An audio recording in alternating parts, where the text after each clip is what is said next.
플루이드 다이나믹스 엔지니어를 사용한 해석 사례를 소개드리겠습니다.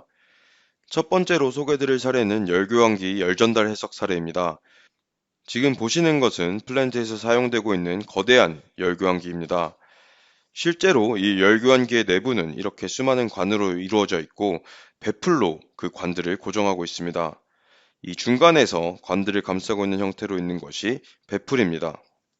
열 교환기는 2개 이상의 유체의 열을 교환하기 위한 장치입니다. 주로 메인 유체의 온도를 높이거나 낮추기 위한 목적으로 사용을 하고 있습니다. 앞서 보신 열교환기를 쉘 앤 튜브 열교환기라고 하는데 원형의 거대한 외부 쉘과 내부의 수많은 원형관들로 이루어져 있습니다. 이 열교환기는 보통 플랜트에서 주로 사용하고 있습니다. 조금 더 자세하게 말씀드리면 이 튜브 인렛으로 들어간 유체는 관들을 통해서 튜브 아웃렛으로 흘러나가고 또 다른 종류의 액체가 쉘 인렛으로 들어가서 배풀을 타고 나선형으로 흘러나가게 됩니다. 이렇게 서로 다른 두 유체가 반대 방향으로 흐르면서 서로 열을 교환하게 됩니다. 이 열교환기에 대한 전산유체 역학 해석을 진행해 보겠습니다.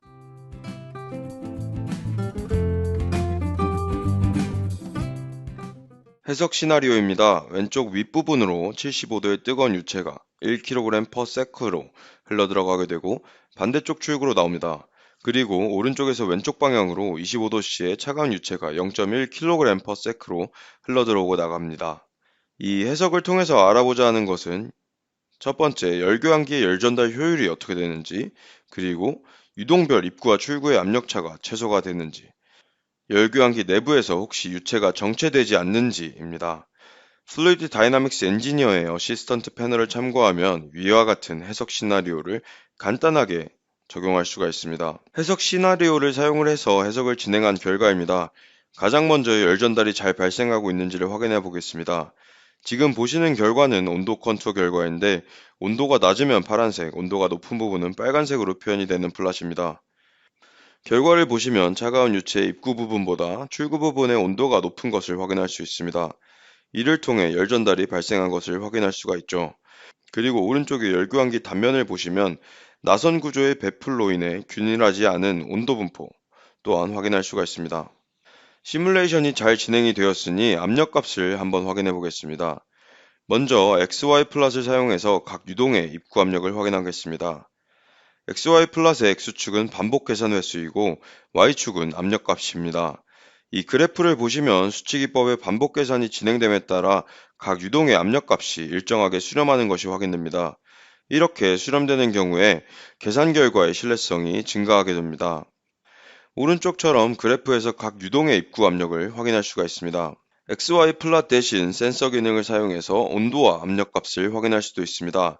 센서 기능에서 확인하고자 하는 특성값을 선택하면 화면처럼 원하는 온도, 압력 같은 특성값을 한눈에 확인할 수가 있습니다.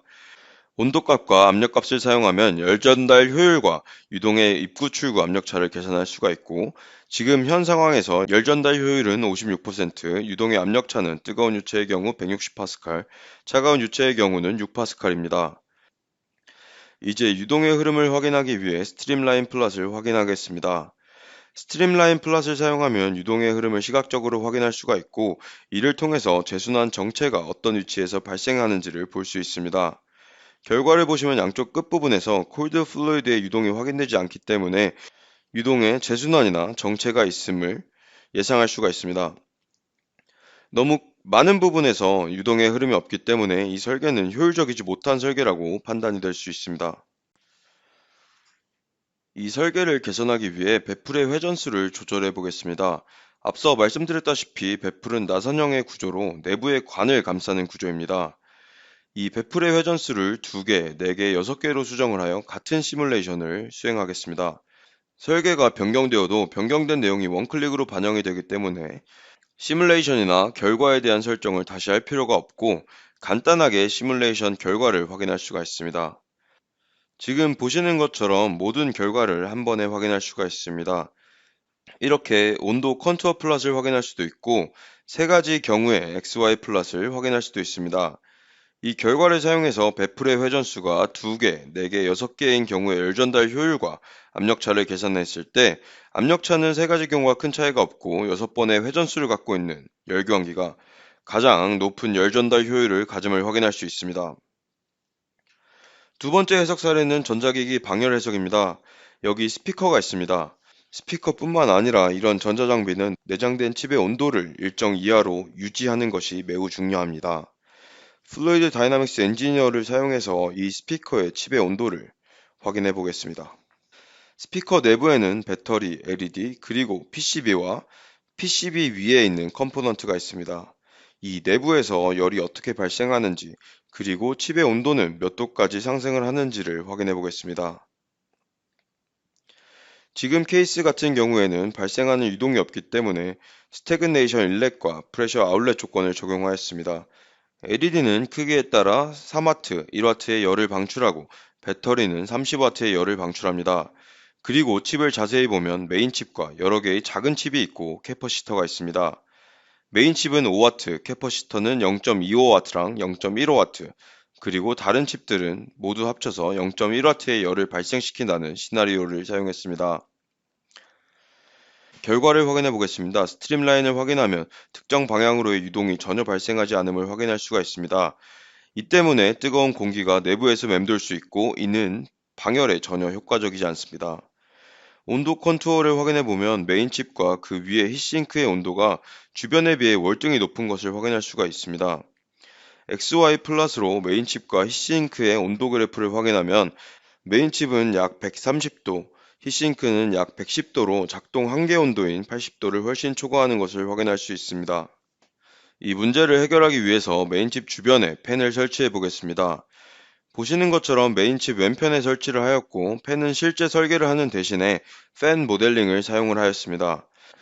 플루이드 다이나믹스 엔지니어에서는 모델링 기법을 사용한 경우 사용자가 이 사실을 쉽게 알 수 있도록 보이는 것처럼 가상의 팬 같은 지오메트리를 표시하고 있습니다. 팬이 설치되었다고 가정을 하고 시뮬레이션을 다시 한번 해보겠습니다. 이전 사례와 마찬가지로 이전 시뮬레이션 결과를 비교하며 보겠습니다. 위는 속도 컨투어고 각각 팬이 없는 경우, 팬이 있는 경우입니다. 빨간 부분이 나타내는 것은 공기의 속도가 빠르다는 것을 나타내며 오른쪽으로 공기가 흐르고 있구나를 알 수가 있습니다. 그리고 온도 컨트롤을 확인하면 팬에 의해 발생한 공기 흐름에 의해 칩의 온도가 낮아졌음을 볼 수가 있습니다.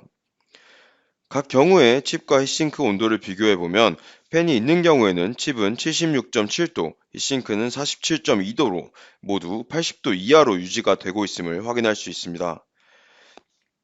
플루이드 다이나믹스 엔지니어를 사용하면 이처럼 전자장치 내부의 열 해석을 쉽고 간편하게 수행할 수가 있고 이를 통해서 적절한 설계가 이루어졌는지를 판단할 수 있습니다. 다소 시스템의 전산유체 역학 툴인 플루이드 다이나믹스 엔지니어에 대해서 말씀을 드렸습니다. 이 툴을 사용하면 해석 전문가뿐만 아니라 설계자도 쉽고 빠르게 전산유체역학 시뮬레이션을 수행할 수가 있습니다. 그리고 여러 다양한 해석 기능을 제공하고 있기 때문에 현실과 유사한 시뮬레이션을 구현할 수가 있습니다. 또 클라우드 컴퓨팅을 지원하기 때문에 하드웨어 가격에 대한 부담 또한 줄일 수가 있습니다. 3D 익스피리언스 플랫폼을 통해서 CAD, PLM 환경을 구축할 수가 있고 이를 통해서 빠르게 설계 변경을 반영하여 시뮬레이션을 수행할 수가 있습니다. 플루이드 다이나믹스 엔지니어는 최적화 기능을 제공하고 있기 때문에 누구나 간단하게 최적화를 수행할 수가 있습니다.